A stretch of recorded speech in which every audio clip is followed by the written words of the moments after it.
Dear listeners, we apologize for audio issues this week. We were plagued by internet outages and thunderstorms. Our editor did the best they could to clean it up and fix it. We appreciate your understanding. The views expressed in this podcast are solely those of the participants. The hosts make no claim to be literary experts, and their opinions are exactly that, opinions. All creative works discussed or reviewed are the intellectual property of the creators of said stories and is being used under the fair use doctrine.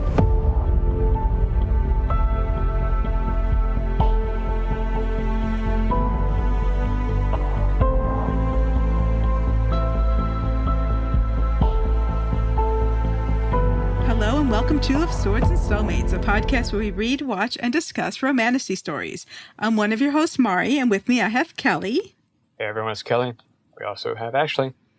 Hey guys, it's Ashley. We also have Jonathan. What's good, everybody? It's JP, bringing up the rear. So today we're going to be discussing Captured by the Fae Beast by Mallory Dunlan. But first, as always, some news. We have a lot of news, and I seriously still held back a lot. I was just like, this can't be an all-news episode. But man, has a lot happened. Yeah, so we're splitting it. The next episode's going to have a lot of news too, and it just is what it is. First thing I have is Ali Hazelwood, author of several STEM contemporary romance books and author of The Bride, and who's scheduled to be at Fabled Fantasy, has been bullied off of social media. So basically, my understanding of what happened is there was some event that happened in April, and it wasn't even related to Hunger Games. This is such a weird snippet of our time. It wasn't even related to Hunger Games, but someone asked, or somehow the conversation came up about if they were Team PETA or Team Gale Hunger Games. And Ali Hazelwood said that she's Team Gale and whatever. Months after that happened, then that video got, I don't know if it got reposted or people just started talking about it. And then people started bullying her and sending her all these not great things about her opinion. And so she has gotten off all social media. And have you guys seen the original footage or read any of this about this or anything? Only in a super. I understood that something was going on, but I had no idea. The two characters that I almost actively avoid are the Hunger Games. It's not my jam. Yeah, I thought the Hunger Games were fine. I liked reading them. I don't have anything against the Hunger Games. I did not feel like the love story aspect, it may have just been the time in my life I was when I was reading it, but I didn't feel like the love story aspect of it was the point. I thought it was very much Katniss's story and story of revolution and having to establish a better way of doing things and having to survive war and having PTSD. And by the end, I was just Team Katniss and I just wanted everyone to be okay. But regardless, you don't bully a real life person over their opinion of a made up character. I was going to say, I think the love part of that story was super important to the boys. You know what I mean? For Gale and for PETA, or at least for PETA, a lot of what he did wasn't necessarily for what was right, but it was for what was for cats. You know what I mean? And I think it started out that way for Gale, and I think that story definitely evolves because it's not a simple story. Right? You're talking revolution. You're talking about big change. But I would agree. Someone's opinion on whether or not, whether to dislike or to like a boy in that story is definitely not the point of the story. Right. And nobody should be bullied for what they think or what they believe. Yeah. And so I don't know if it's related to that, but Fabled Fantasy on their Discord said that they were, quote, sad to announce, this happened on June 20th. They were sad to announce that Ali Hazelwood will no longer be attending Romantasy BookCon. While we understand this is disappointing, we support her decision and ask that our wonderful attendees do the same. Thank you. End of quote. But she's still listed on their website as an author. She's still listed on their Instagram page as an author. and their official app still has her as a ticketed author. So I don't know.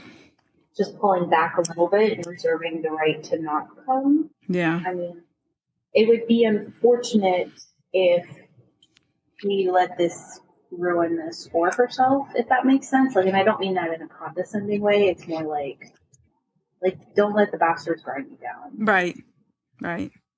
I think it was, if I had to guess, I think it was a combination of this plus earlier this year when she had to cancel her UK author. She was doing a book tour in the UK, and she had to cancel it because I believe she's here on a visa or LAPR, permanent resident, something like that. And so she wasn't sure. I don't remember her exact wording she posted on her Instagram, but something like that she wasn't sure she was going to be able to get back into the country if she left for this UK tour. And to be honest, like, it's on the back of all her books. Like, she's here for her PhD in neuroscience. Like, that's her main gig. That's what she's here to do. And so, I mean, she's not going to put her livelihood and her career or whatever on the line for this. No, and I think, reminding people of the sensitivities of what's happening politically will probably ruffle some feathers. There has been a really big movement on some of the socials. There's a fairly big contemporary romance on her, although she's dabbled in romantasy, that has put her foot down as far as, if you align a certain way politically, then don't read her books. Like, she straight out said it. Yeah. And so that has very certainly pissed some people off. Like, who are you to tell me what to do or don't do, or why couldn't I read your books? But it was more like, in her defense, it was like, why would you even want to? Right.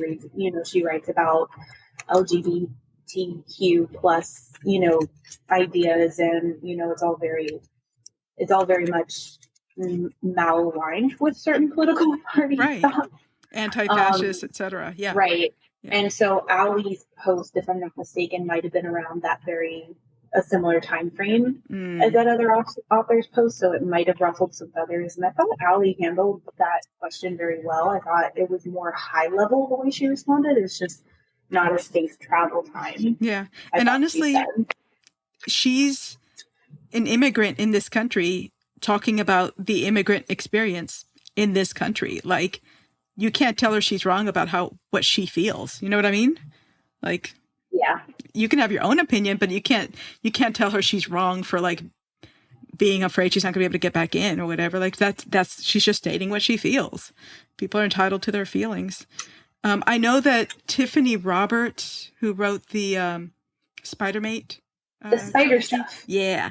They did a similar thing. They're like, hey, if you like our books, this is what we stand for politically. Like, I don't remember their exact wording either, but it was kind of the same thing. I think several authors probably did it around the same time. They were like, hey, these authors or these characters of mine in these worlds of mine that you like, and these stories of mine that you like, if you like a certain political ideal, you would not be on the good side in these stories that you say you like, know? So, but yeah, so right now I think, and I assume that Allie Hazelwood's not going to be at RomanticyCon in Orlando in October. And I assume that they'll probably announce it officially in August when they do the official update on their app, when you have to do the whole ticket thing for the authors. I assume by then is when it will have to be somehow officially decided or officially announced. So, because I looked on their I looked on the Fabled Fantasies website and their Instagram and everything, and it wasn't anywhere else. And I'm like, if you're not on Discord, how would you know? So, yeah, I thought that was kind of sad. And it's very sad. Yeah. I already like Allie Hazelwood. I've read almost everything she's written, but I am 2 books behind. So I've bumped those up on my TBR. Cause I like her contemporary romance. There's not that much contemporary romance I like, but I like what she does with contemporary romance. I think she writes really interesting, introspective characters that feel very real and fully formed. I'm not a person who works in STEM, but I feel like I'm along for the ride when I read her books. So yeah, her books are easy to read, in that, this, and I've only read the contemporary STEM stuff, right? So I would agree that her books are easy to absorb without feeling like overwhelmed or, unintelligent, if that makes sense. Yeah. All right. Next bit of news is that there is a book coming out called Tusk Love, Tusk Love, by Thea Guanzon. Thea, and I'm not even sure I'm saying her name right, so I apologize, but she's known for writing The Hurricane Ward, which I have and haven't read yet. It's in my physical TBR pile. She's supposed to be a really good author. Has anyone read anything by her?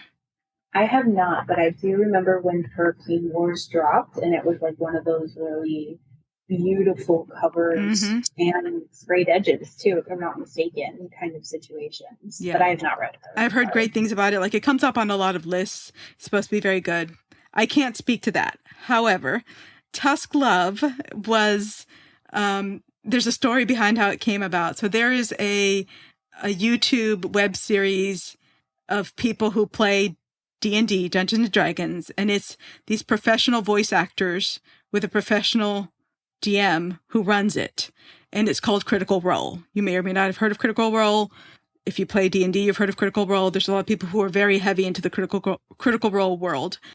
So in this world, there's this like running gag or running joke that they go to like these little bookstores, or they go into a store, and there's like in the back, there's like a shelf with naughty books or whatever. And Tusk Love is this series.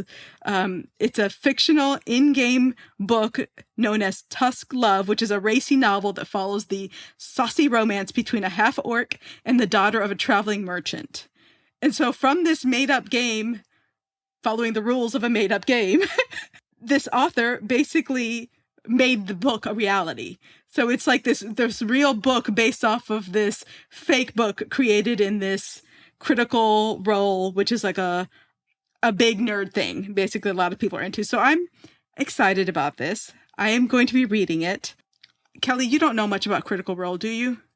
Nope. Okay. I only know about it because my best friend is way into it, and she runs one of the games that we play online, and it's set in like a Critical Role world. And so there's much more to the world that I play in than I know, because I don't really follow Critical Role. But I know a lot of people are very excited about, people who don't necessarily read romance or romantasy or whatever. We're excited about this book coming out because of the tie-in to this like game. So I'm excited about it. I pre-ordered it. I'm not going to lie. That's pretty cool. Next thing that I have on the news is another new book coming out. This one is called Zom Rom-Com, all one word. I love this already. Yeah. This is by Olivia Dade, who, as far as I know, has only ever written contemporary romance. That's all I know her for. Has anybody read any of her stuff? Not off the top of my head. So she wrote... There's two big series that she's known for. Spoiler Alert is one of them, and the other one is There's Something About Marysburg. The Spoiler Alert series I read. It's a contemporary romance series. Almost all of her stories have one or both main characters being plus-sized. But in the Spoiler Alert series, it's basically... I think it's like 3 books, if I remember right. And it's set in a it's not Game of Thrones, but it's basically, there's a show being filmed, which is very like Game of Thrones, being filmed, on location. And there's actors which are very like the Game of Thrones actor. And then it's like a love story around what it's like to be in a show that's that popular, that everyone has an opinion about, that can be toxic and everything else. It's a good series, especially if you've watched Game of Thrones, because you're like, yeah, you get some little Easter eggs and tie-ins that make for good little love stories. There's Something About Marysburg series I've not read yet. I have one on my Libby hold that should be coming in. I believe they're all like education teacher, like they're all teachers, all the ones in that series. But this book is basically her first like foray into fantasy or paranormal or horror fantasy, whatever you want to call it. Zombie apocalypse. And so I think the female main character has to try and survive the zombie apocalypse, and she gets the help of her neighbor next door, who happens to be a vampire. So it's like a vampire human romance story in a zombie apocalypse. All the tropes. I love Right, it. right. Yes. I will take them all. Thank you very much. All in one big zombie trope scene. I love it. Yeah. Sign me. This will be Olivia Dade's first book tour, which I find surprising because I thought she was fairly well known in like contemporary romance stuff. But I mean, I guess that doesn't mean you have to do a book tour, but I would have assumed she would have done one before now. But this will be her first book tour. So I hope it does well. I hope it's a good book. I mean, like I said, I've liked all the books I've read by her, but I've not read all of her books. So that one's coming out August 5th. So in time for spooky season. Smart. All right, next bit of news is that BookCon is back. So BookCon, the last BookCon that existed was in 2019. And so this next BookCon is going to be April 18th and 19th, 2026 at the Javits Center in New York City. And it's not the same. People I've heard talking about, it's not the same as like Book Expo, which is apparently a publisher kind of event. This is very much like a fan event. So it's going to be like authors and panels and signings and, you know, buying like special editions. It's going to be like a big book convention. I was going to say it's like a big book con. Yeah. So I signed up for the mailing list to see what it's like. I know a lot of people are really excited about it. People who had been to previous ones are very excited about it. So It's like the details are still very up in the air, right? Like, right. Like, I don't even know what kind of books, because, you know, BookCon could be anything. It could be children's books. You know, it could be YA, it could be adult, it could be all the genres. It could be, you know, nonfiction, if I must. It could be all sorts of things. So yeah, it's interesting looking to see what it's going to be. Yeah, they're definitely hyping it up, and they're hyping it up super early. So I signed up for the list. I wonder, I will be interested in the details. Like, I wonder if it's going to be crazy expensive or crazy exclusive, or how they're going to limit it in order to be able to go. It might be interesting to go. April's a good time in New York. It's not, you know, crazy cold. It's not crazy hot. So I think, Ashley, you'd have maybe an easier time talking me into the California Romanticon. I'm not gonna lie. Like I started seeing like the author list pop out for that one, and I was like, ooh, that might be a fun time. If you're thinking about traveling. okay. I feel like I could be a West Coast guy. Why are you ignoring me, Ashley? Sometimes. Because I don't believe it. When is the LA Romanticon? February? Okay. I have no idea. I think it's February. Coming off all the holiday end of year stuff. Okay. The other thing I have is Sarah J. Maas signed a multi-year licensing deal. Is that with Image Licensing? Yeah, Image Licensing. That's what it is.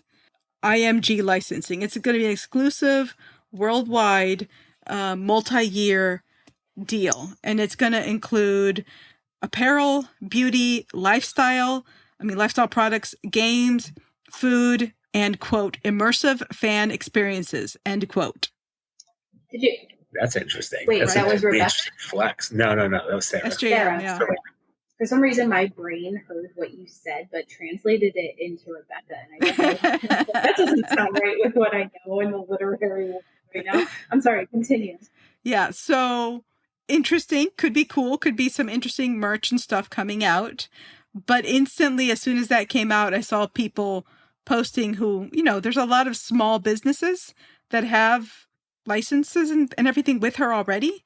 You know, people who do like little bookmarks or t-shirts, officially licensed, you know, products and things that are SJM officially licensed. So it'll be interesting to see what happens with those, especially if you build a big part of your business on that. And also, a lot of times what happens in cases like this is you run into ideas that already exist that maybe these small businesses have done getting taken by bigger manufacturers, and then the small artists not getting any credit or payback for it, any money for it. Yeah, I mean, that's not going to happen. I mean, Sarah J. Maas is beloved right now.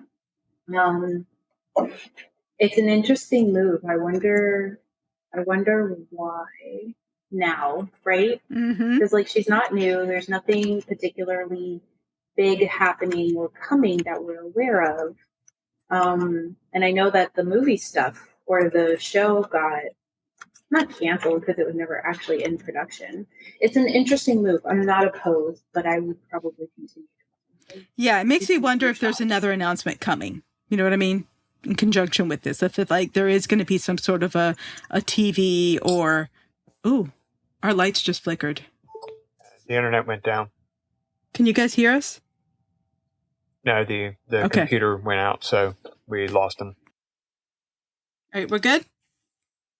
Okay, sorry. All right, so the next bit of news I have is an article that came out from EVIE online website magazine thing, talking about the porn-brained women of monster smut and how monster romance, monster smut is rotting women's brains and leading to depression because apparently only women read monster smut. When you say like leading to depression, like, so besides the obvious omission of the rest of the people Who read monster smut, yes. Yeah.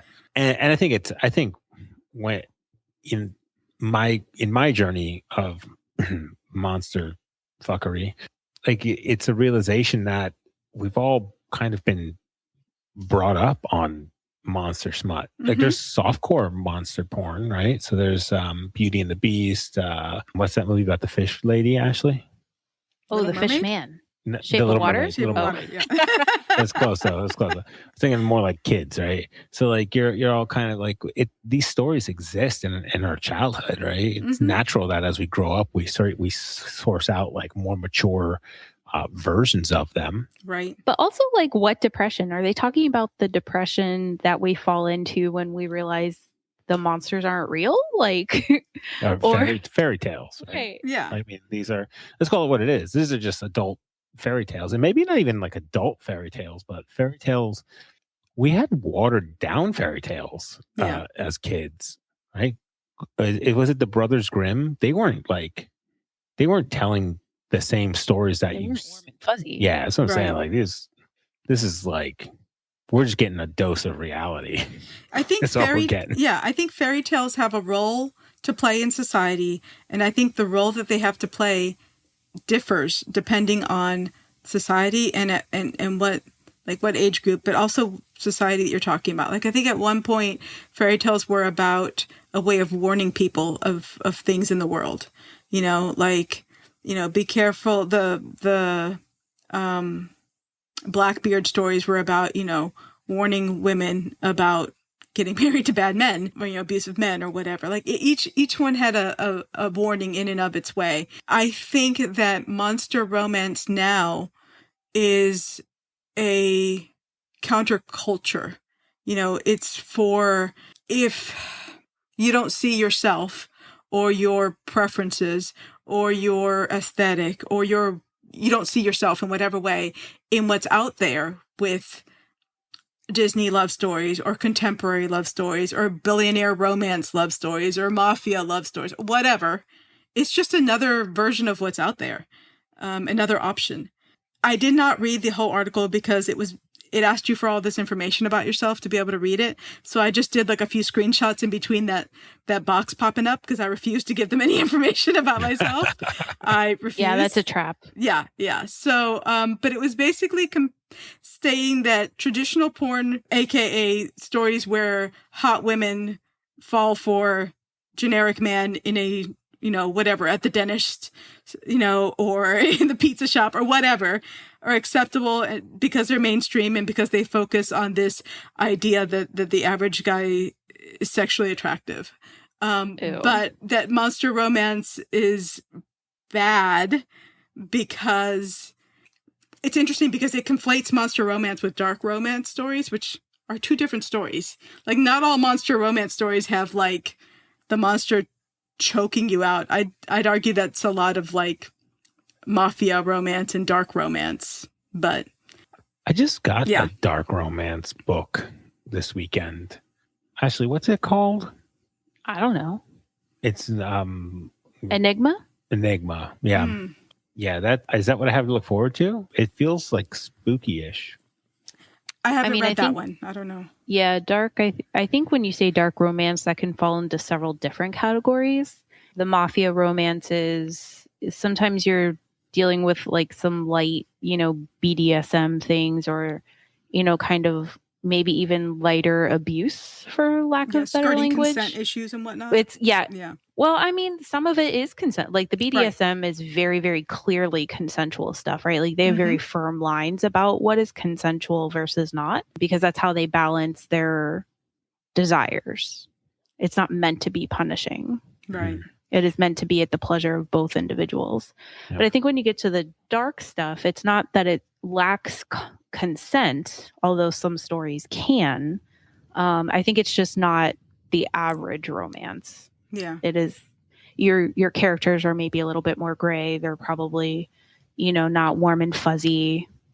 There could be some foul language. Yeah. I picked this book based on the cover and the texture of the pages. I mean, gotta pick it forever, whatever draws you to it. I don't think there's anything wrong with, dark romance, I don't like dark romance, but I also don't think there's anything wrong with it. I think dark romance, monster romance, even honestly, some mainstream romance stuff.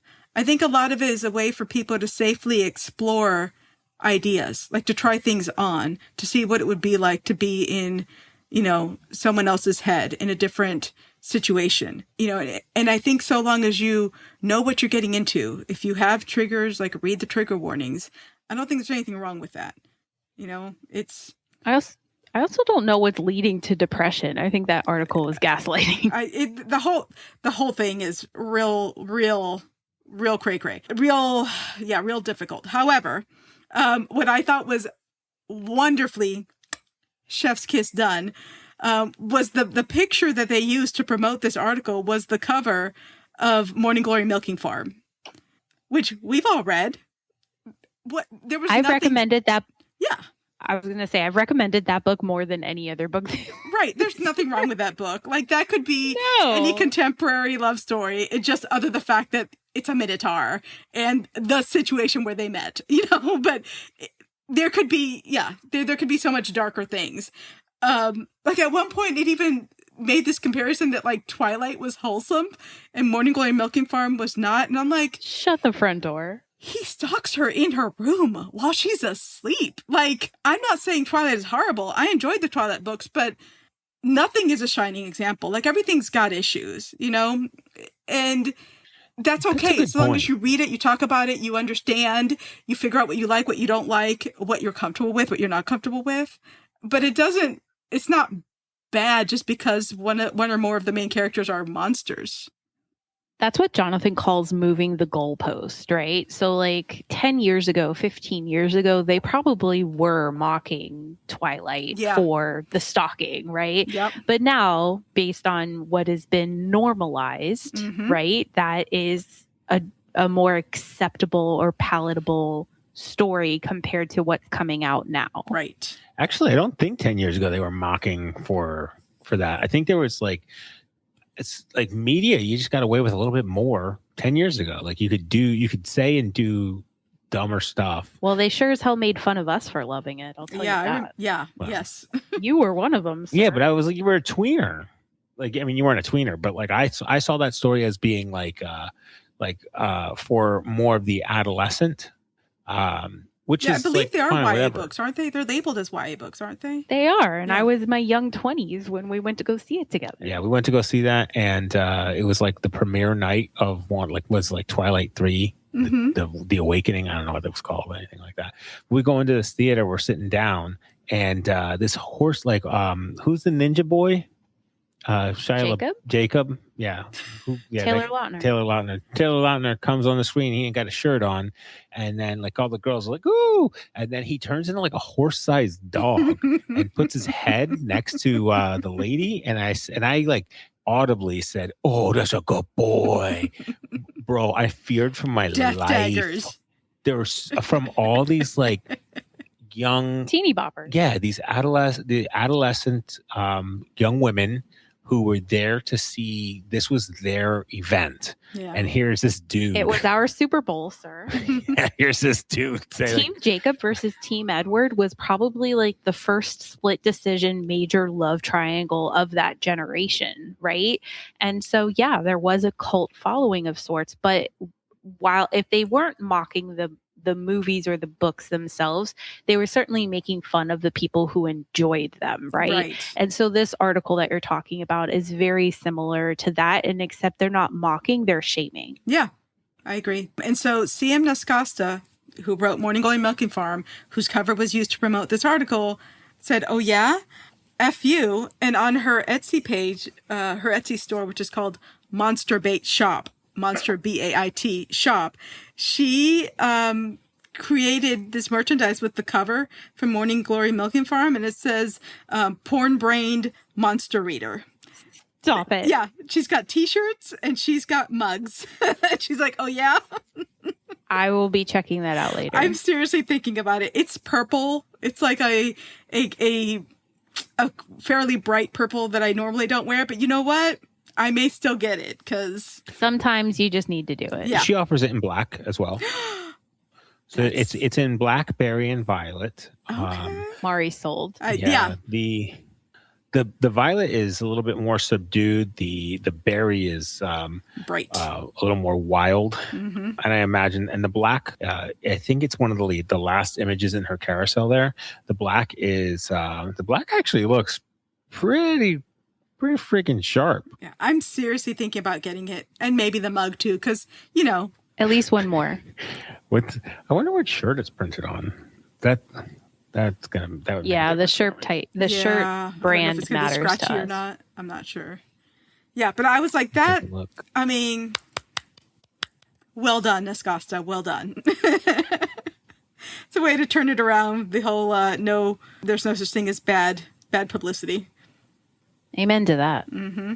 Any other news bits anybody wanted to talk about? No, I think we covered it.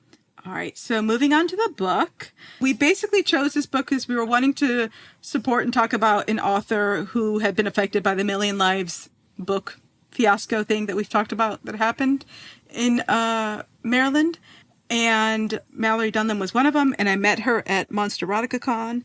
And I saw not the cover of this book, but the inside image of the main male character. And I'm like, that's weird. Tell me more. So I was wanting to read it anyways. Yeah. All right. So let me do the synopsis and then we'll go from there. This was published October 18th, 2022, and it's part of the Monsters of Fairy series. And the synopsis says, I never intended to become a princess or make a deal with a monster. Lost in the wilderness, I thought the handsome stranger was my salvation until I looked into the eyes of a beast. They say not to bargain with the Fae, but there was no other choice. The deadly prince of Stag Court claims I belong to him. I only have a year and a day to convince him to let me go before I'm his forever. He's without mercy, known as a ruthless killer, yet he protects me, defends me, tells me his secrets. In front of the court, he's the beast, but behind closed doors, he gives me the chance to choose him or not. The Fae Court is a dangerous place, and the prince isn't the only terror lurking in the shadows. But I'm stronger than his enemies give me credit for. Together, he and I might be each other's salvation. Or ruin. All right, so what did we think? Overall rating? I like this book. I gave it, Stupid Goodreads doesn't do half marks, but I did it like a 3.5. I didn't mind it. It maybe felt a little bit long. A year and a day is a long time to write about, personally. But I thought it definitely had its, kind of twists and turns. Like I didn't expect it to start the way that it did. Like with her having a whole other boyfriend love, person. And then when that went sideways, that really went sideways. So I thought it was a unique entrance into the fantasy world. And so I wasn't not entertained. It maybe wasn't my, most favorite read of the year. So I said like a solid 3.5. Kelly, what do you think? Overall, I thought it was a 3. I didn't think the book was that great, but not that terrible either. I think that the plot was really reaching for a lot of things. I think that it suffered a great deal from, let's take this girl who is about to die, who most certainly has post-traumatic stress, who just watched her lover die in front of her, and now within the span of a year, she's going to fall madly in love and want to live in this other world and not at all address or resolve her post-traumatic stress from seeing somebody die right in front of her. She was completely Stockholm syndromed. I loved this book. I was expecting to like it because, to be honest, I have read something by every author that was at Monsterotica Con and have at least liked, something by all of them. So I figured I would like it. I felt it was a pretty well curated event, but I really ended up really enjoying it. The beginning with the traumatic death, I was like, where are we going from here? Because normally the setup in these stories is in a lot of ways very Disney. Oh, the boyfriend was a shitty person, or, she doesn't have any sort of relationship because whatever, all people are trash, and she hates her family or she hates her job. So it's a very easy decision to like disappear into the world of the monster. But I think Mallory Dunlan, and I think the point at which I realized how ballsy she was in her writing, and I thought she did a good job at pulling it off, was that she took this character that was in a great point in her life, like taking time off from work, mountaineering with the love of her life in this beautiful view, and then tragedy strikes. And so from that low point, then had to build this love story. And I think the year, even though it made the book long, I think it had to happen that long for it to, in my opinion, turn into like this, I guess, enemies to friends to lovers. So I almost feel like this is more of a friends to lovers story. Yeah, I enjoyed this book. I enjoyed the main character's sass. I enjoyed the almost fourth wall breaking, and the humor hit for me. And it was a 5-star for me.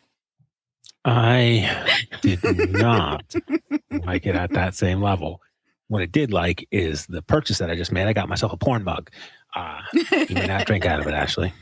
There's a bowl on it. Why did you buy before getting me a shirt? Because I wanted the mug. Was for my the coffee. shipping free? No. Ugh. But you know what is free? The look on my coworkers' faces. For this book, I think it started off interesting for me. Right off the bat, I'm going to give it like a 3.5 for sure. It wasn't the 5 for me, but I don't know whose fault that is. Might be mine. I've been influenced by Dylan, so that's what I saw in my face. I saw dead Dylan fall off the parapet, and then this to me was the journey that his fiance went on afterwards. Right. And then it was like it's like a good contemporary tone. Like that's if you have like a monster or like a romantasy story it has a contemporary setting, I'm usually like in it.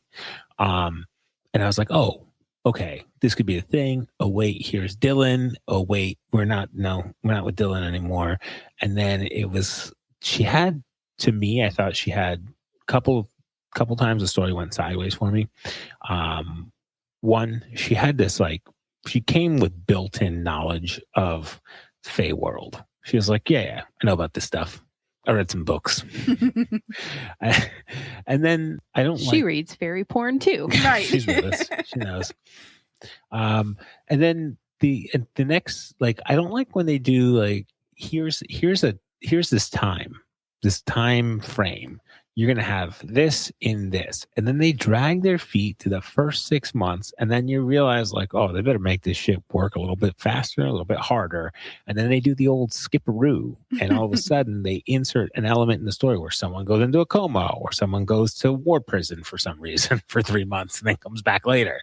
And I'm like, oh, did you miss me? I'm back. I smelled your pajamas. Okay, cool.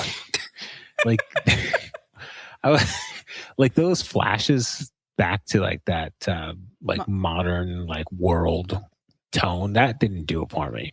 Like you had your foot in too many worlds at the same time, and that it pulled it away. I could deal with like the whole I'm a modern person in a modern world with modern influences and feel this way about this being, and it would survive for me. And also, it doesn't have to be a year and a day.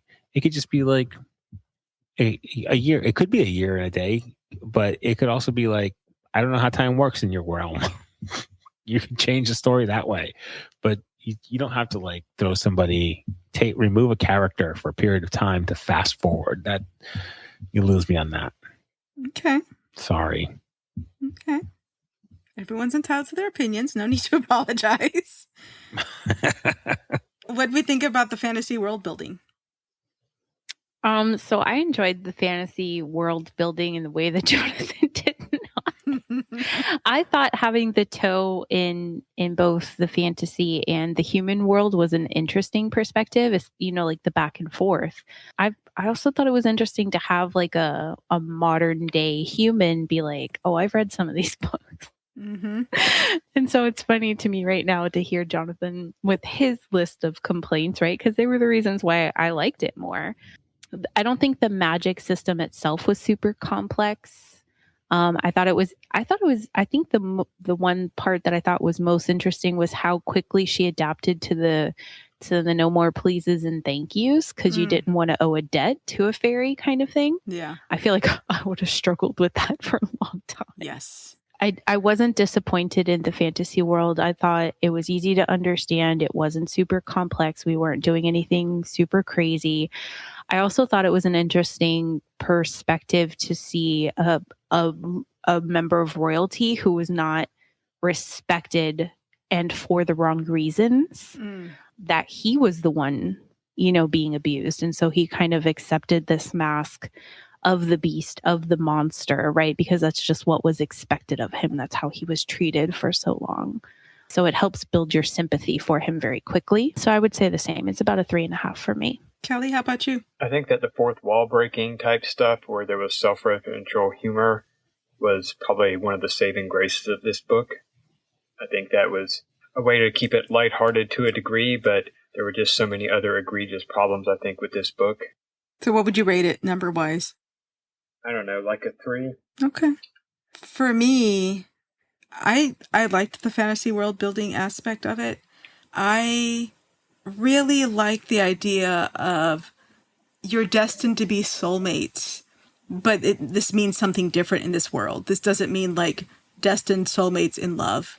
Like maybe you're destined to be, comrades in arms. Maybe you're destined to be, enemies, arch nemesis. The destined to be enemies thing was a brand new construct. I had never thought about that before. Me either. I was like, that's a really interesting take, because you're somehow tied to, you're somehow magically tied to this person in this world where magic exists. You just don't know how. You don't know how it's going to develop. I thought that was really cool, really well done. I liked the machinations in politics that had to happen in this world. I know there's other books in the series, and the other ones are from different courts, so I'm sure you're going to get different perspectives of everything. But I thought that it was interesting that he had this one role that he played. He was this horrible beast, and so he had to keep playing up and being this horrible beast, because that's all he knew. And she worked him through, therapized him through becoming a better person, which, I mean, she either was incredibly empathetic, or like she had to have a side hustle in like mental health, something, because she was real good at seeing the things that were going on, the emotions that were going on, and talking him through them. And I thought that it was interesting that there was, I think multiple times there's the idea of, I had to do this because it was the best of all bad options. Like, I think the whole, him being the beast of Fae or whatever, that city, he had to do it and everyone, made him out to be this beast for it. In his mind, he did it because it prevented this war. So it's the old, like, trolley problem. If you kill this one person, but it saves these other people, is that okay? But I think what she brings to it was there's a third option. Like, there's always another option. Like, you just have to figure out another way.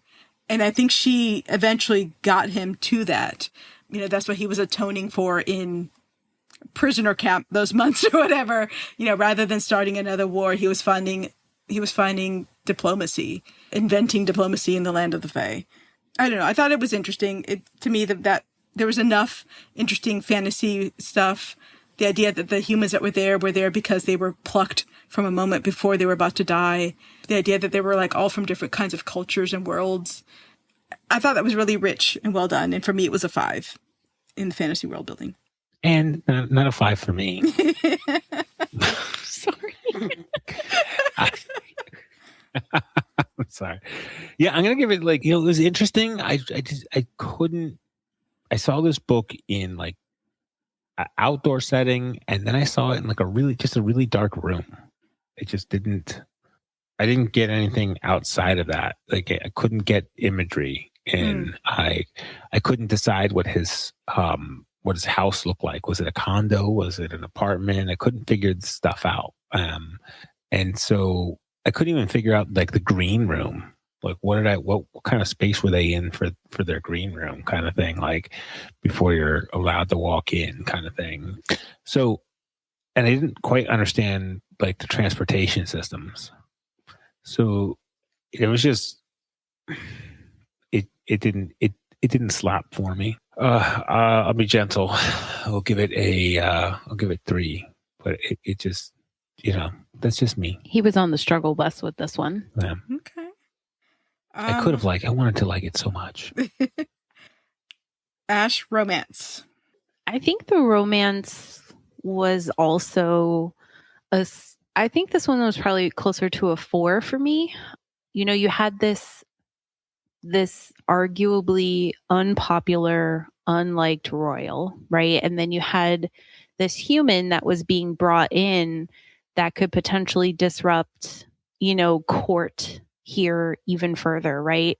The other Fae didn't respect her or like her or want her to make him better. To them, this was just a bad situation where, so you had these two unlikable main characters. But I thought the author did a really good job of, like you said, it was very potentially starting out as enemies to lovers, but it was enemies to friends and then friends to lovers. And it was a lot of story to get there, but I don't think it was poorly done, especially when you have this strong anti-hero as the main male character. But I also really respected the friendships that he had and how they brought her into their circle in hopes that it would make him better and to see himself in a better light, and so that the rest of the world could see him.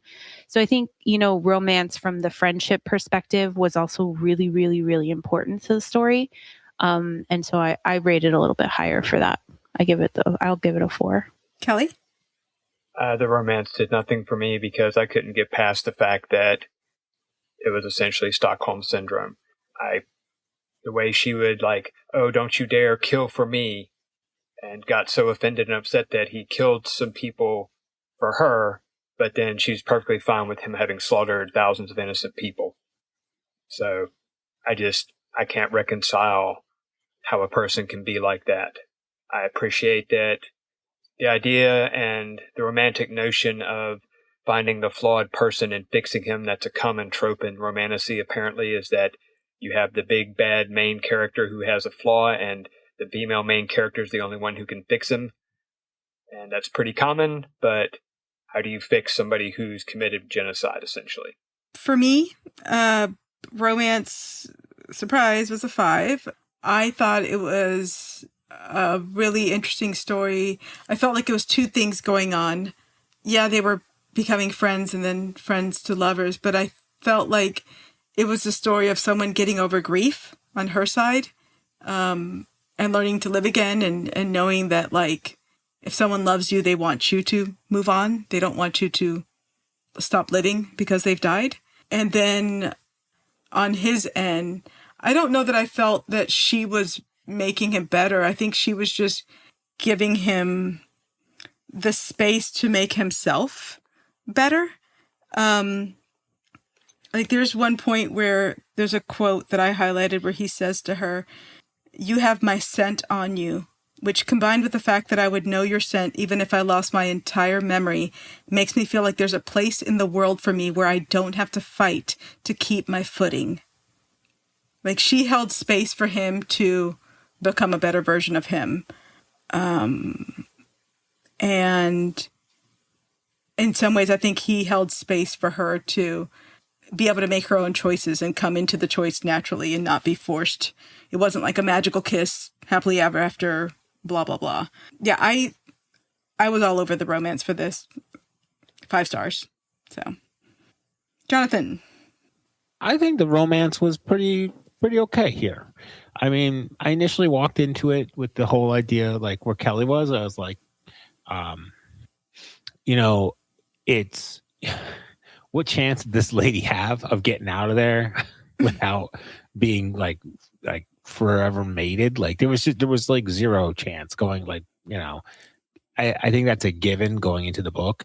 And I think part of this book, part of reading this book made me, for as much as I didn't enjoy the book, it wasn't like, there was probably a bit of a transformative experience while reading it for me, where it was like, I just came to terms with the idea that she was going to fall in love, and it doesn't matter how I feel about the situation or the circumstances, that it's going to happen regardless. And I can either be on board with it and just go with the flow of the story, or I can like step away. And there are a lot of books that we read where I'm just like, oh God, this is no way to live your life. And I still don't think this is like, if it was my choice, I'm not doing that. But if that's the way the story is written and that's the way it's going to develop, I think I just I'm not accepting it socially, but I'm accepting it for the merit of, for the context of the story. Does that make sense, or did I just confuse myself? Like a suspended disbelief That's very kind of deep thing. of you, sir. Yeah. I mean, we could talk about some other books later on that maybe made me feel some type of way where I was like, oh no, but but I really enjoyed the story, so I don't understand. Like, am I supposed to like this? Am I not supposed to like it? And that's this was the book that made me say, like, hey, you don't have to like the concept of it, but if you're reading the story, and I think maybe that's what triggered me to like pick up that book and say, oh, dark romance, I'll give this a shot. Yeah. And the texture of the pages. So romance, I'll give this a 4 for romance, because I feel like even though going into it, I knew there was like this magical draw or connection, this sense of inevitability, there was still a whisper of choice involved. Yeah, she could have been like, nah, no thanks. But I mean, shit. I mean, Ashley spends enough time around me. It's how I landed her. Wearing you down, baby. I'm wearing you down. She promises like within the next 10 years, she's going to let me sleep in the same bedroom. What do we think about the spice, Ash? I think we definitely got a little bit of spice in this. It's probably one of our a little bit more spicy than we've had in a while. The spice definitely came later, but it was respectable spice, and I enjoyed it. It was a 3.5 for me. I know this comes as a shocker to everyone, but the spice for me was a 5. The combination of the yearning and the slow, like long, slow burn, and the longing, and the fact that she helped him see himself as something other than a monster when everyone around him, including his own mother, thought of him as disgusting, was just very well done. Yeah, like the scene where they come back together after he's been away doing that mission or whatever, and they come back, no notes. Perfectly done. So yeah, spice for me was 5 stars. Yeah, there's lots of spice. A lot of spice. A little bit more spice than we had. Yeah. I'm Oh cool my with God. that. I hate to interrupt you, but I wrote down this note specifically for you, Jonathan. I was like, oh my God, 2% into the book. The word cock was in there. Yes. Yeah. I was like, and it was just like casual cock. Right. It was just like, he was just like, I'm feeling kind of cocky today. And then it was like, all of a sudden it was out. I was like, dang. I wish there was a little more tail action. Not going to lie. Tail action? Yeah, Like so- with his 2 tails? Yeah. You Like got spanking? You could do a whole What do you bunch do of stuff. with tails? Yeah, well, Bondage? what can you do with other things? You can go into bondage. You can have support mechanism. You can build a basket. No. You can do all sorts of He stuff. didn't need to use the tails. He had 4 hands. Actually, think of but you had the wing hands. The wing hands are different. I don't know, dude. You could They were you more could, claw-like, weren't they? Yeah.